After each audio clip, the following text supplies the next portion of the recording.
Welcome back to the channel. And on today's video, we're going to be taking a look at the Gooloo GT3000 jump starter system.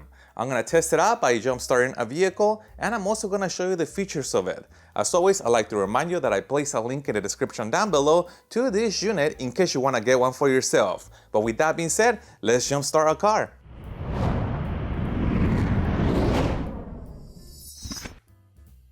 And to jumpstart the vehicle, I'm going to press the power button. Now I can connect the alligator clips to the battery. The black one is going to go to the negative side, and the red one is going to go to the positive side. Now I'm going to look for that ready sign, and yep, it is ready. Let's start this vehicle.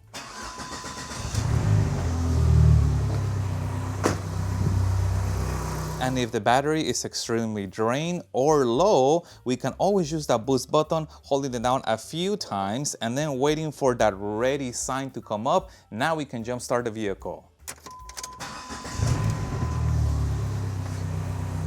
And in case you're curious if this unit is going to have enough power to jumpstart your vehicle, Gooloo rates the GT3000 as being able to start vehicles with a gasoline engine as large as 10 liters or 8 liters for diesel. However, while it is good to have a liter rating as far as jumpstarting power, I also like to look at the actual amp rating of a jumpstarter system. And this unit has been rated as being able to output 3000 amps peak or 600 starting current amps. Now the reason why there is a high number for peak current, in this case 3000 amps, that is because when we start a vehicle, it's gonna pull a lot of current very briefly and then quickly drop down. So in this case, we have 3000 amps of starting peak current, and then we have 600 amps of starting current. Now, in order to know how much current you actually need to have to start a vehicle, you can take a look at the vehicle's battery. In this particular example, this vehicle needs 550 amps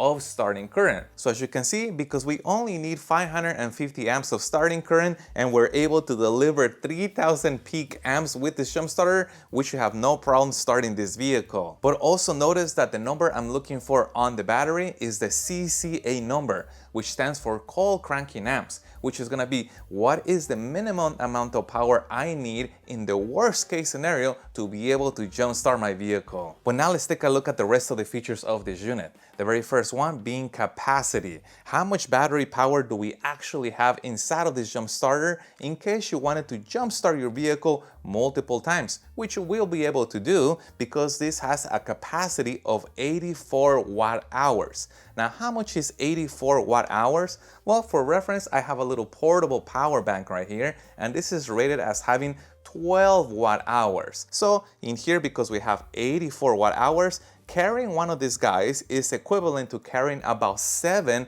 of these power banks. And as you saw, we have 2 buttons to use this jump starter. The very first one we know turns on the power, and the second one is for the boost feature. Additionally, we also have this fairly large display indicating the status of the battery.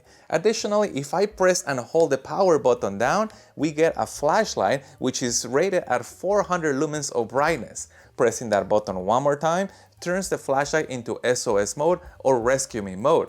Pressing that button one more time puts the flashlight on this strobe mode, and pushing the button one more time turns the flashlight off. Additionally, the GT3000 can also be used as a power bank. On the side of the unit, there is a dust cover, and that reveals several ports. The very first one is a USB-C port, which supports power delivery all the way up to 100 watts. The second and the third port are full-size USB ports, and they are rated at 18 watts. But what's also pretty interesting is that if we wanted to use those USB ports to recharge a smaller item like a smartwatch or a set of headphones that typically require a low current charger, we can set this unit to a low current mode by pressing the power button and the boost button for a few seconds, and that enables low current mode, which allows us to recharge this style of devices. Then we have a DC out rated as 15 volts 10 amps. So this is if you wanted to use devices that use battery power, such as what is connected onto your cigarette lighter port. Now, we could potentially connect a DC out plug in here, or we can use the included adapter, and by plugging that guy in there, now we can take any device that uses 12 volts of power via a cigarette lighter adapter plug, and we can take that device and power it on the go,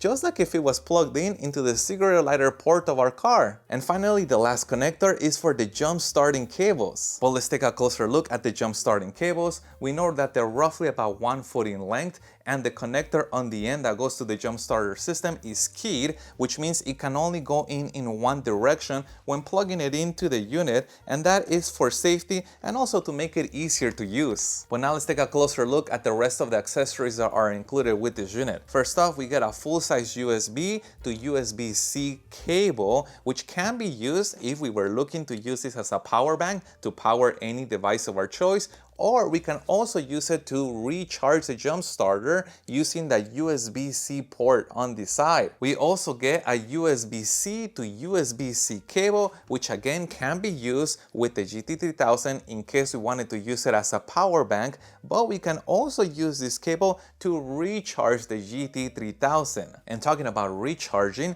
this unit does support fast charging, and they have already included a cigarette lighter adapter, which is able to output 100 watts, which can recharge this unit in about an hour. Additionally, the cigarette lighter adapter also has a USB port on the side in case we wanted to recharge the jump starter while also powering up a device of our choice. And if you did not want to use the cigarette lighter adapter to recharge this unit, you can also use a standard wall adapter and the included USB cables to recharge it. Now, how fast can it actually recharge from the wall is going to depend on how powerful that wall adapter is. So if you're using a wall adapter that is able to output 100 watts, just like this little charger can, then you will be able to fast charge this unit and fully charge it in potentially as little as an hour. And if you're using a less powerful wall charger, then it will take a little longer to recharge the jump starter system. However, what's pretty neat, and I have not seen this before, is that it features a wattage output on this display, so we'll know exactly how much power that wall outlet is delivering to the jump starter system,